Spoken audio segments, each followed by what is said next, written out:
Verdun trench, France. ওহ, কি আগুন বৃষ্টি! আর কি তার ভয়ানক শব্দ! গুড়ুম দুম দ্রুম।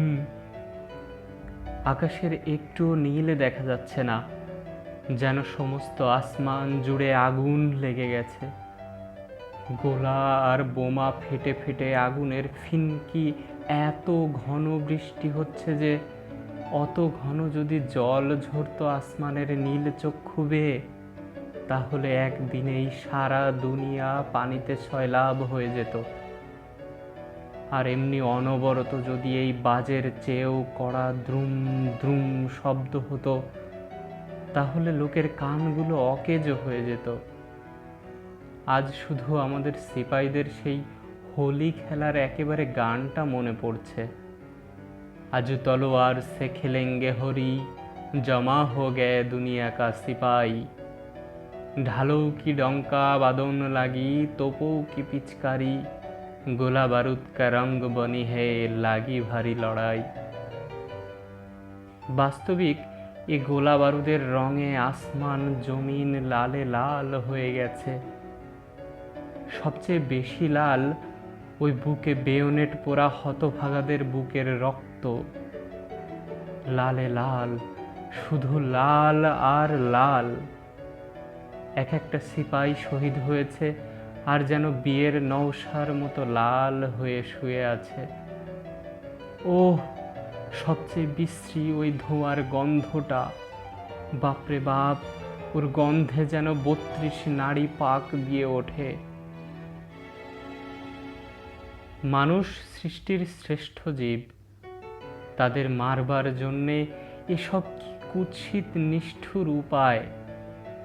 রাইফেলের গুলির প্রাণহীন সীসাগুলো যখন হাড়ে এসে ঠেকে, তখন সেটা কি বিশ্রী রকম ফেটে চৌচির হয়ে দেহের ভেতরের মাংসগুলোকে ছিঁড়ে বেরিয়ে যায়। এত বুদ্ধি মানুষ অন্য কাজে লাগালে তারা ফেরেশতার কাছাকাছি একটা খুব বড় জাত হয়ে দাঁড়াতো। ওহ, কি বুক ফাটা পিয়াস! এই যে পাশের বন্ধু রাইফেলটা কাত করে ফেলে ঘুমিয়ে পড়েছে, একে আর হাজার কামান একসঙ্গে গর্জে উঠলেও জাগাতে পারবে না। কোনো সেনাপতিও আর তার হুকুম মানাতে পারবে না। এই 7 দিন ধরে এক রোখা ট্রেন্সে কাদায় শুয়ে অনবরত গুলি ছোড়ার ক্লান্তির পর সে কি নিবিড় শান্তি নেমে এসেছে এর প্রাণে। তৃপ্তির কি স্নিগ্ধ স্পর্শ এখনো লেগে রয়েছে এর শুষ্ক শীতল ওষ্ঠপুটে। যাক, যে ভয়ানক পিয়াস লেগেছে এখন আমার, এখন ওর কোমর থেকে জলের বোতলটা খুলে একটু জল খেয়ে জানটা ঠান্ডা করি তো। কাল থেকে আমার জল ফুরিয়ে গিয়েছে, কেউ এক ফোঁটা জল দেয়নি। আহ আহ, এই গভীর তৃষ্ণার পর এই এক চুমুক জল, সে কত মিষ্টি! অনবরত চালিয়ে চালিয়ে আমার লুইস গানটাও আর চলছে না। এখন আমার মৃত বন্ধুর লুইস গানটা দিয়ে দিব্যি কাজ চলবে। এর যদি মা কিংবা বোন কিংবা স্ত্রী থাকতো আজ এখানে, তাহলে এর এই গোলার আঘাতে ভাঙা মাথার খুলিটা কোলে করে খুব একচোট কেঁদে নিত। যাক, খানিক পরে একটা ২০-২৫ মনের মস্ত ভারী গোলা হয়তো ট্রেন্সের সামনেটায় পড়ে আমাদের দুজনাকেই গৌর করে দিবে। সে মন্দ হবে না। হ্যাঁ, আমার এত হাসি পাচ্ছে ওই কান্নার কথা মনে হয়ে। আরে ধ্যাত, সবাই মরব, আমি মরব, তুইও মরবি। এত বড় একটা নিছক সত্যি, একটা স্বাভাবিক জিনিস নিয়ে কান্না কিসের? এই যে এত কষ্ট, এত মেহনত করছি, এত জখম হচ্ছি, তবুও সে কি একটা পৈশাচিক আনন্দ আমার বুক ছেয়ে ফেলেছে। সে আনন্দটা এই কাঠ পেন্সিলটার সীসা দিয়ে একে দেখাতে পারছি না। মস্ত ঘন ব্যথার বুকেও একটা বেশ আনন্দ ঘুম পাড়ানো থাকে। যেটা আমরা ভালো করে অনুভব করতে পারি না। এই লেখা অভ্যেসটা কি খারাপ?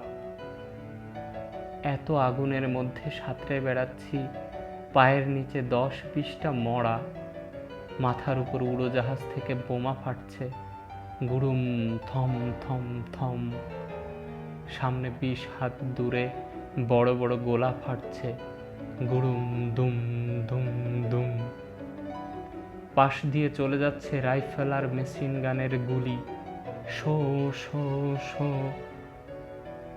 তবুও এই 7টা দিন মনের কথাগুলো খাতার কাগজগুলোকে না জানাতে পেরে জানটাকে কি ব্যতিব্যস্ত করে তুলেছিল।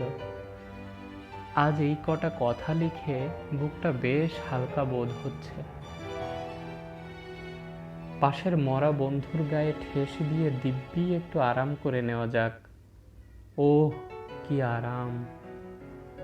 এই সিন্ধুপাড়ের একটা অজানা বিদেশিনীর ছোট্ট মেম আমায় খানিকটা আচার আর 2টো মাখন মাখা রুটি দিয়েছিল, সেটা আর খাওয়াই হয়নি। এদেশের মেয়েরা আমাদের এত স্নেহের আর করুণার চোখে দেখে। হা হা হা হা হা। রুটি দুটো দেখছি শুকিয়ে দিব্যি রোস্ট হয়ে আছে। দেখা যাক রুটি শক্ত না আমার দাঁত শক্ত। ওই খেতে হবে, কিন্তু পেটে যা আগুন জ্বলছে। আচারটা কিন্তু বড় তাজা আছে দেখছি। ওই 13-14 বছরের কচি মেয়েটা, আমাদের দেশে ওরকম মেয়ে নিশ্চয়ই সন্তানের জননী নতুবা যুবতী গিন্নি, যখন আমার গলা ধরে চুমু খেয়ে বললে, দাদা এই লড়াইতে কিন্তু শত্রুকে খুব জোর তাড়িয়ে নিয়ে যেতে হবে, তখন আমার মুখে সে কি একটা পবিত্র বেদনা মাখা হাসি ফুটে উঠেছিল।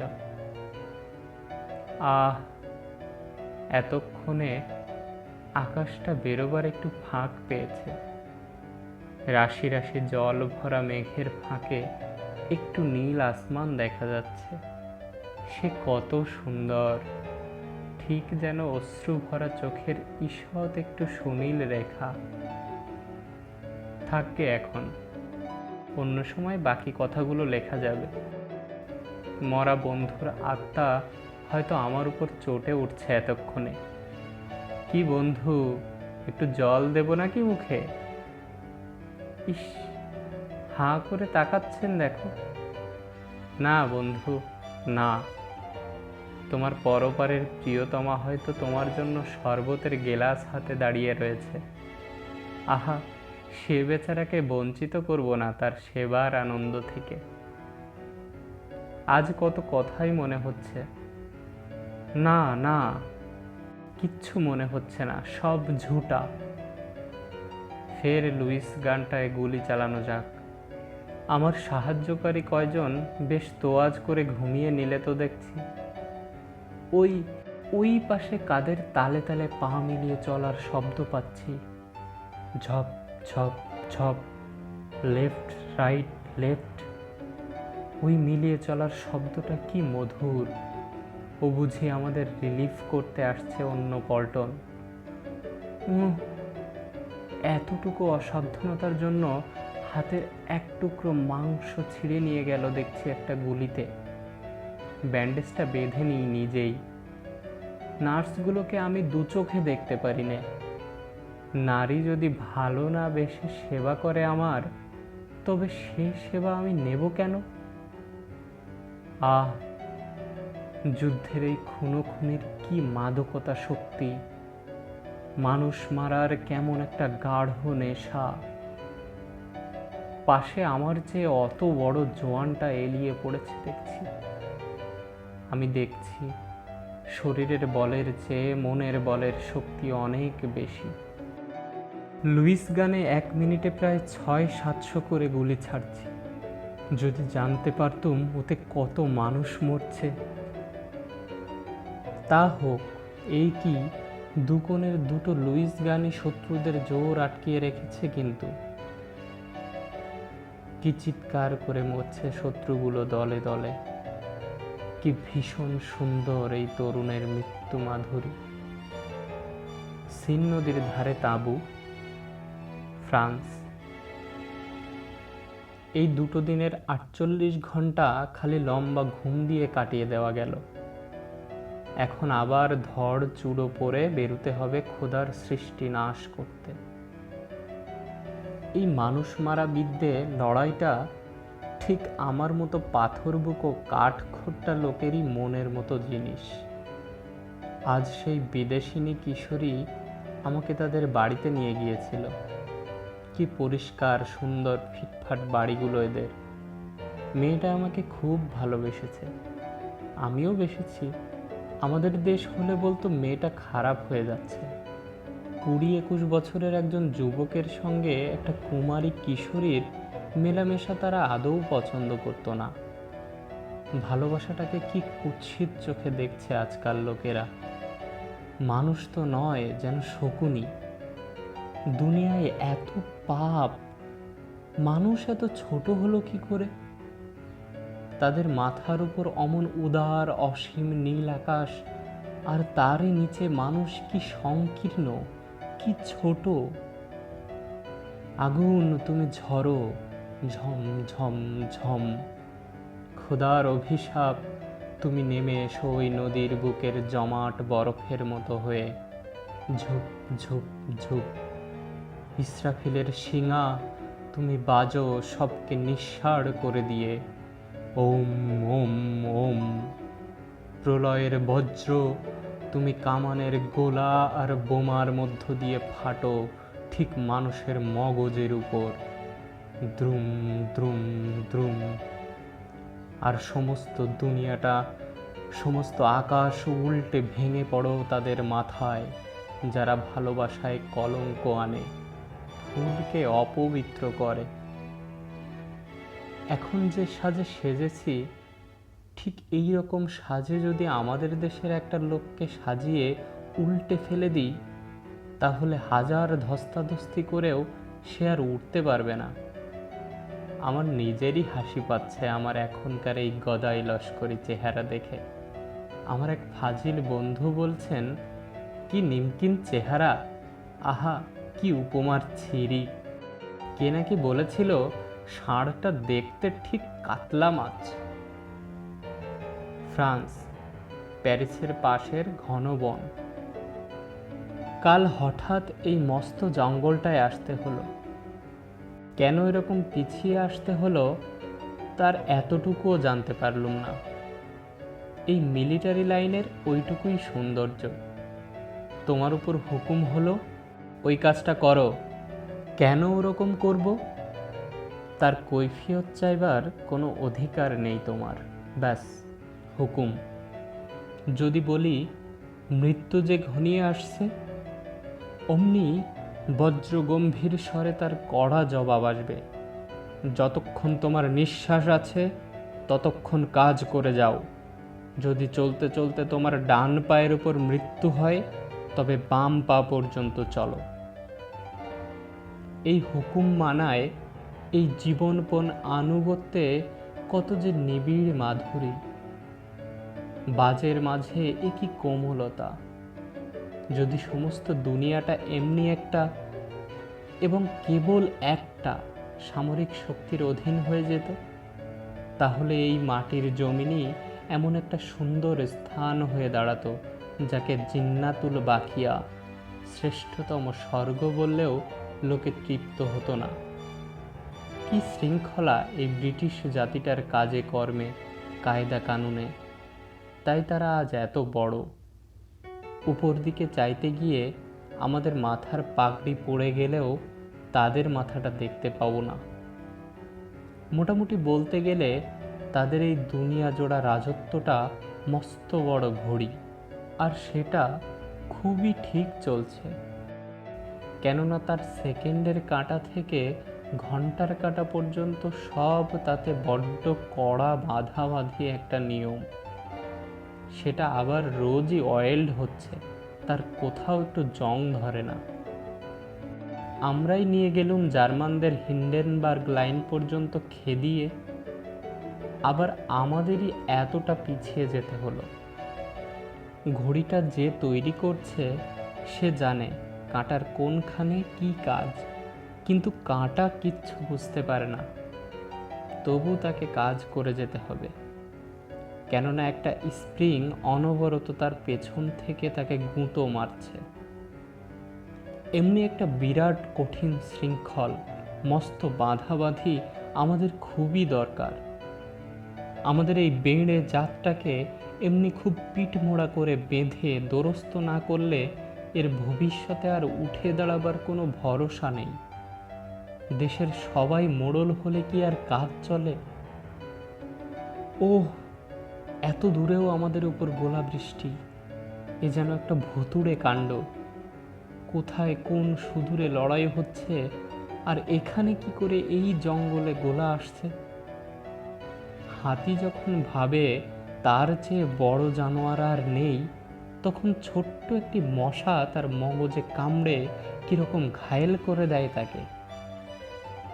এখানে এই গাছপালার আড়ালে একটা স্নিগ্ধ ছায়ার অন্ধকারে বেশ থাকা যাচ্ছে, কিন্তু এমনি একটু অন্ধকারের জন্যে আমার জানটা বড্ড বেশি আকুলি বিকলি করে উঠেছিল।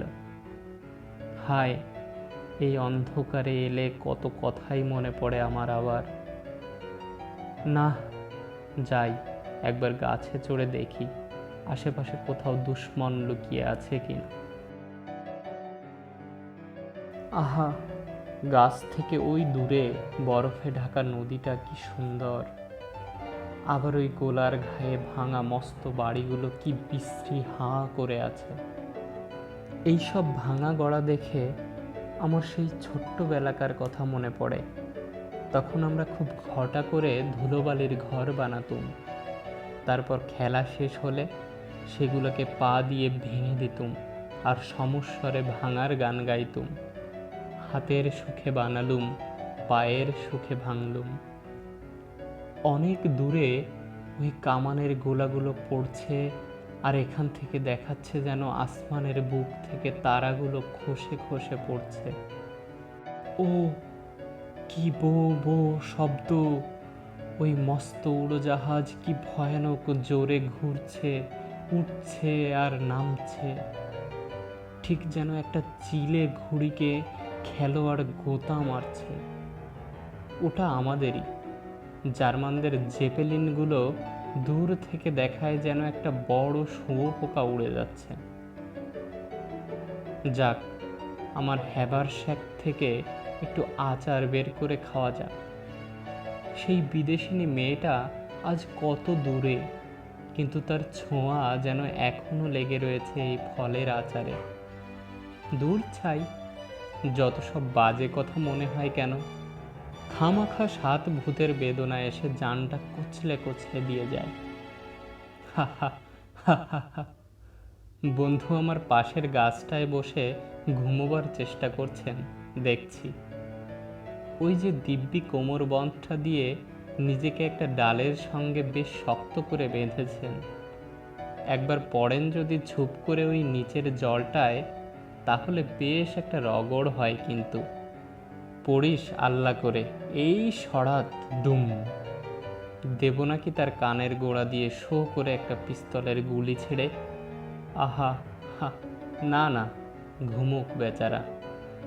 আমার মতন পোড়া চোখ তো আর কারুর নেই যে ঘুম আসবে না, আর এমন পোড়া মনও কারুর নেই যে সারা দুনিয়ার কথা ভেবে মাথা ধরাবে। রাত্রি হয়েছে, অনেকটা হবে। ভোর পর্যন্ত এমনি করে কুঁকড়ো অবতার হয়ে থাকতে হবে। বুড়োকালে অবশ্য যদি ততদিন বেঁচে থাকি, এই সব কথা আর খাটুনির স্মৃতি কি মধুর হয়ে দেখা দেবে। মেঘ ছিঁড়ে পূর্ণিমার আগের দিনের চাঁদের জ্যোৎস্না কেমন ছিটে ফোঁটা হয়ে পড়ছে সারা বনটার বুকে।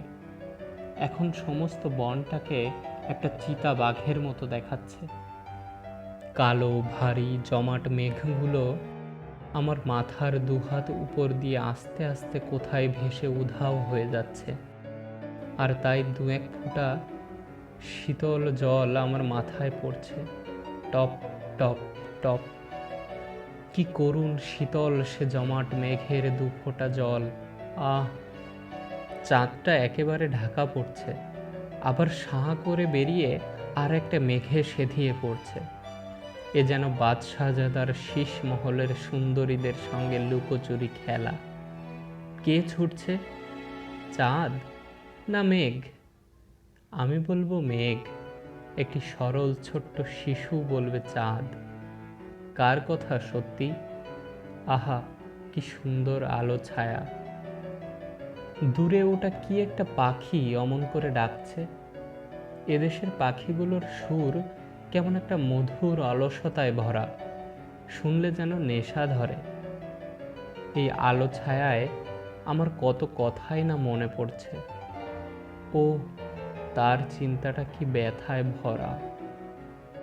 আমার মনে পড়ছে আমি বললুম, হেনা, তোমায় বড্ড ভালোবাসি। সে হেনা তার কস্তুরীর মতো কালো পশমিনা অলোক গোছা দুলিয়ে দুলিয়ে বললে, সোহরাব, আমি যে এখনো তোমায় ভালোবাসতে পারিনি। সেদিন জাফরানের ফুলে যেন খুন খোঁজরোজ খেলা হচ্ছিল বেলুচিস্তানের ময়দানে। আমি আনমনে আখরোটের ছোট্ট একটা ডাল ভেঙে কাছের দেবদারু গাছ থেকে কতকগুলো ঝুমকো ফুল পেড়ে হেনার পায়ের কাছে ফেলে দিলুম। ইস্তাম্বুলি সুরমা মাখা তার কালো আখির পাতা ঝরে দুফোঁটা অশ্রু গড়িয়ে পড়ল। তার মেহেদি ছোপানো হাতের চেয়েও লাল হয়ে উঠেছিল তার মুখটা। একটা কাঁচা মনক্কার থোকা ছিঁড়ে নিয়ে অদূরে কেয়া ঝোপের বুলবুলিটার দিকে ছুঁড়ে দিলুম। সে গান বন্ধ করে উড়ে চলে গেল। মানুষ যেটা ভাবে সবচেয়ে কাছে, সেইটাই হচ্ছে সবচেয়ে দূরে। একটা মস্ত বড় প্রহেলিকা। হেনা, হেনা, আফসোস। Hindenburg line. ও, আবার কোথায় এসেছি? এটা যে একটা পাতালপুরী, দেও আর পরীদের রাজ্যে, তা কিছুতেই বিশ্বাস করতে পারছি না। যুদ্ধের ট্রেন্স যে একটা বড় শহরের মতো এরকম ঘরবাড়িওয়ালা হবে, তা কি কেউ অনুমান করতে পেরেছিল? জমিনের এত নিচে কি বিরাট কাণ্ড! এও একটা পৃথিবীর মস্ত বড় আশ্চর্য। দিব্যি বাংলার নবাবদের মতো থাকা যাচ্ছে কিন্তু এখানে। এই শান্তির জন্য তো আসিনি এখানে। আমি তো সুখ চাইনি। আমি চেয়েছি শুধু ক্লেশ, শুধু ব্যথা, শুধু আঘাত। এ আরামের জীবনে আমার পোষাবে না বাপু। তাহলে আমাকে অন্য পথ দেখতে হবে। এ যেন ঠিক টকের ভয়ে পালিয়ে এসে তেঁতুল তলায় বসা।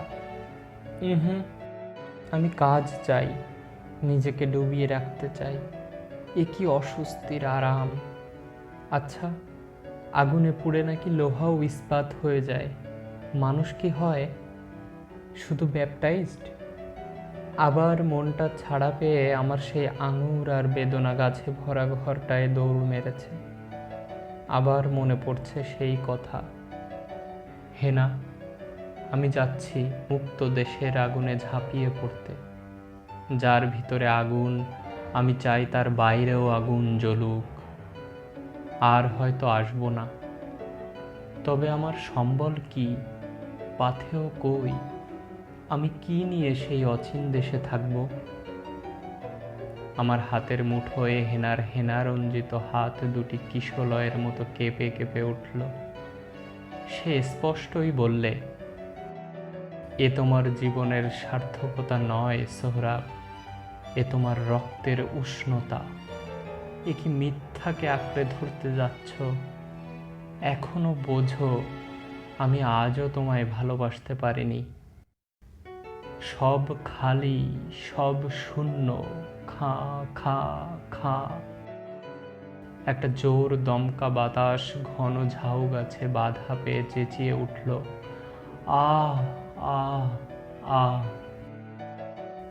যখন কোয়েটা থেকে আমার 127 নম্বর বেলুচি রেজিমেন্টের প্রথম ব্যাটালিয়ন যাত্রা করলে এই দেশে আসবার জন্যে, তখন আমার বন্ধু একজন যুবক বাঙালি ডাক্তার সেই গাছের তলায় বসে গাচ্ছিল,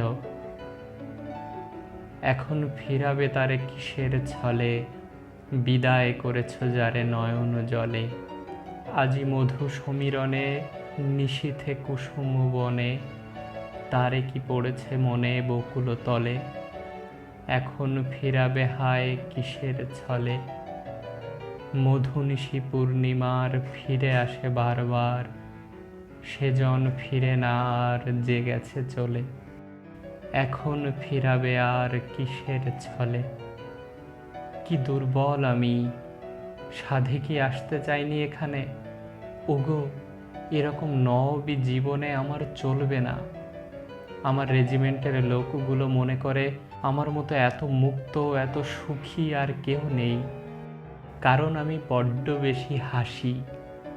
হায়, মেহেদি পাতার সবুজ বুকে যে কত খুন লুকানো থাকে, কে তার খবর নেয়।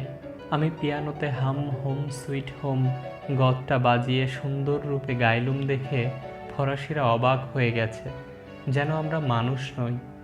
ওদের মতো কোনো কাজ করা যেন আমাদের পক্ষে এক অত্যাশ্চর্য ব্যাপার। এ ভুল কিন্তু ভাঙাতেই হবে। Hindenburg line. কি করি? কাজ না থাকলেও আমায় কাজ খুঁজে নিতে হয়। কাল রাত্রিতে প্রায় 2 মাইল শুধু হামাগুড়ি দিয়ে দিয়ে ওদের অনেক তার কেটে দিয়ে এসেছি। কেউ এতটুকু টের পায়নি।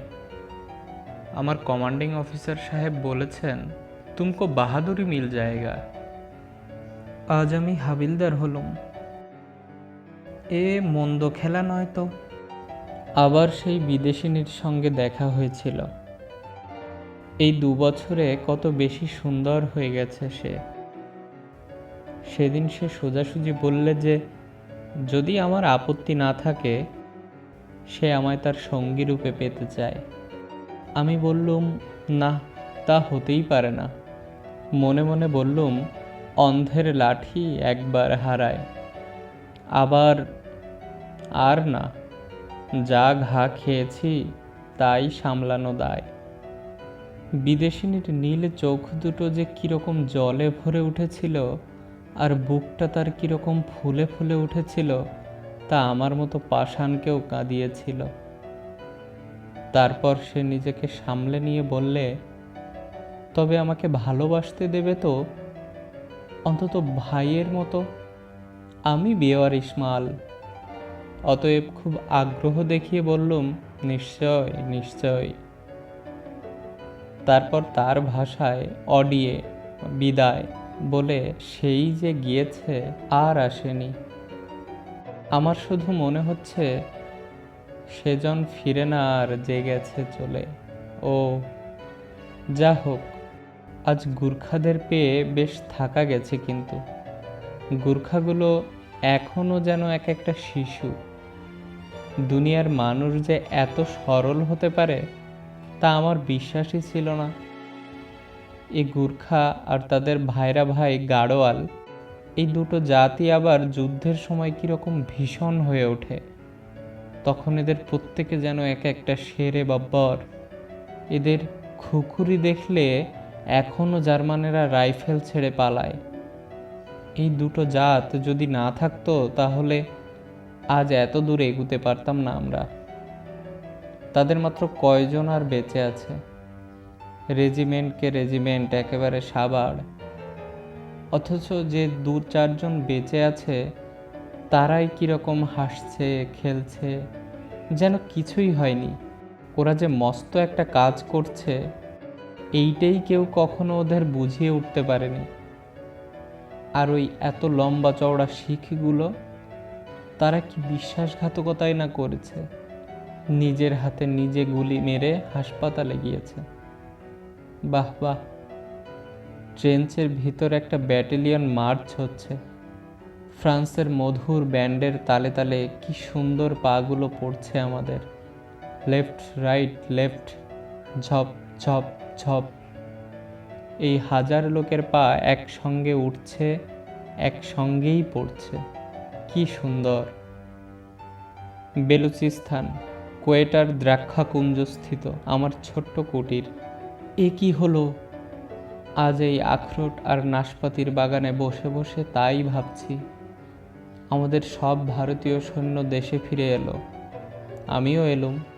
কিন্তু সে 2 বছর কি সুখেই কেটেছে। আজ এই একটু আগে বৃষ্টির জলে ধোয়া স্বচ্ছ নীল আসমানটি দেখছি, আর মনে পড়ছে সেই ফরাসি তরুণীটার ফাঁক ফাঁক নীল চোখ দুটি। পাহাড়ে ওই চমড়ি মৃগ দেখে তার সেই থোকা থোকা কোঁকড়ানো রেশমি চুলগুলো মনে পড়ছে, আর ওই যে পাকা আঙুর ঢলঢল করছে, অমনি স্বচ্ছ তার চোখের জল। আমি অফিসার হয়ে সর্দার বাহাদুর খেতাব পেলাম। সাহেব আমায় কিছুতেই ছাড়বে না। হায়, কে বুঝবে আর কাকেই বা বোঝাবো? ওগো, আমি বাঁধন কিনতে আসিনি, সিন্ধু পারে কোনো মহৎ উদ্দেশ্য নিয়েও যায়নি। ও শুধু নিজেকে পুড়িয়ে খাঁটি করে নিতে, নিজেকে চাপা দিতে। আবার এইখানটায়, যেখানে কখনো আসবো না মনে করেছিলাম, আসতে হলো। এ কি নারীর টান? আমার কেউ নেই, কিছুই নেই, তবু কেন রয়ে রয়ে মনে হচ্ছে না, এইখানেই সব আছে।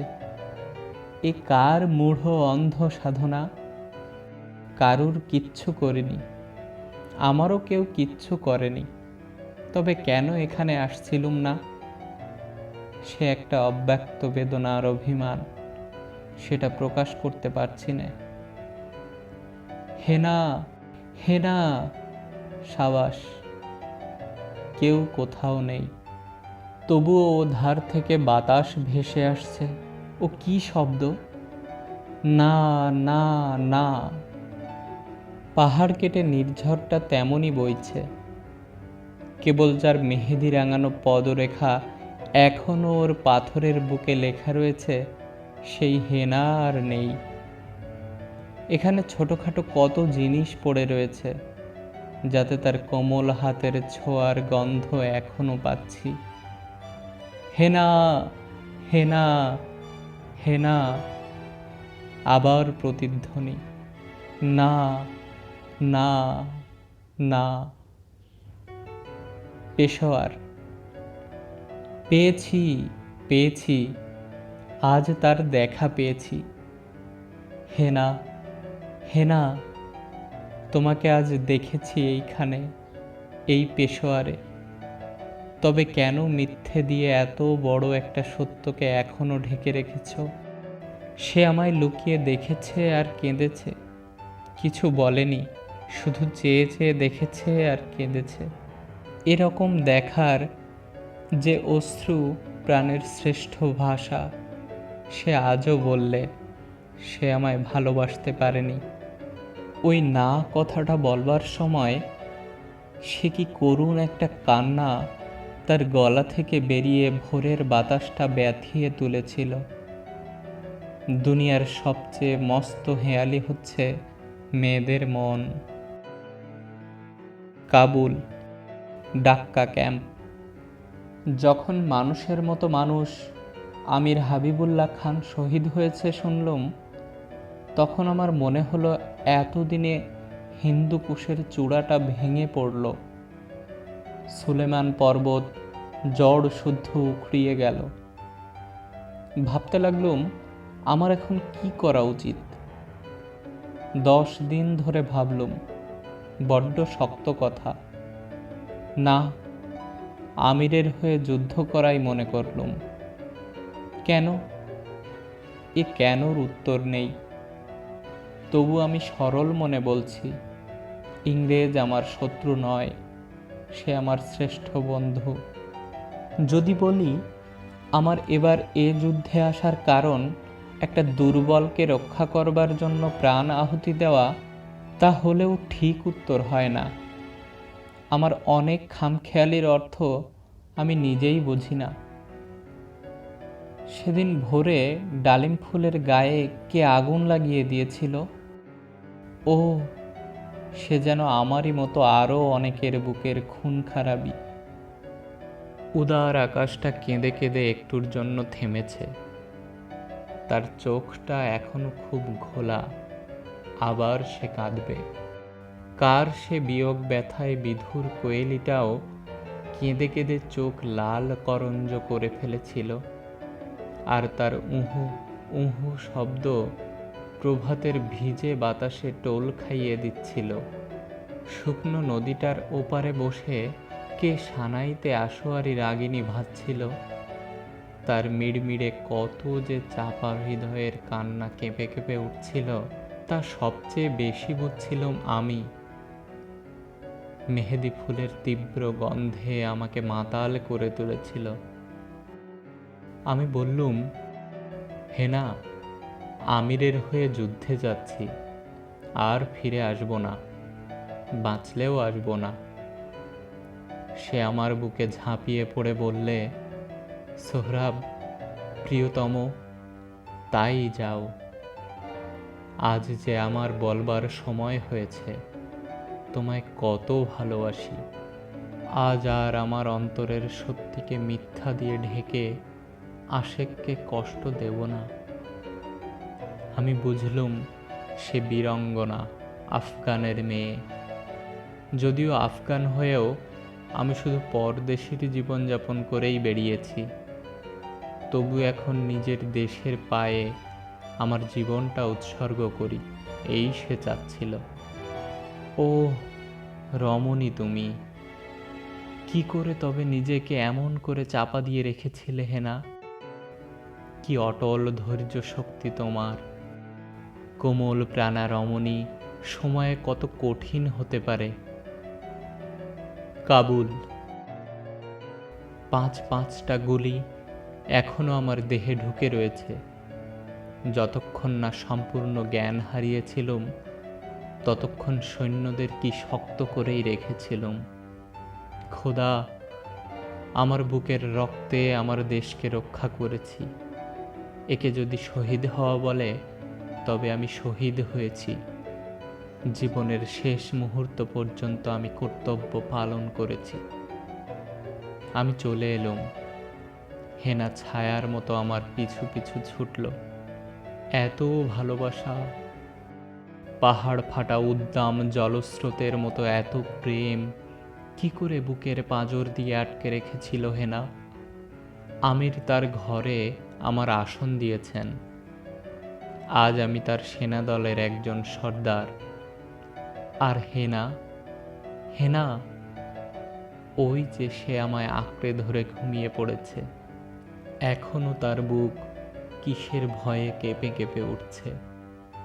এখনো বাতাস ছাপিয়ে তার নিঃশ্বাসে উঠছে একটা মস্ত অতৃপ্তির বেদনা। আহা, আমার মতো অভাগাও বড্ড বেশি জখম হয়েছে। ঘুমিয়েছে, ঘুমোক। না না, দুজনেই ঘুমোবো। এত বড় তৃপ্তির ঘুম থেকে জাগিয়ে আর বেদনা দিও না খোদা। হেনা, হেনা, না না।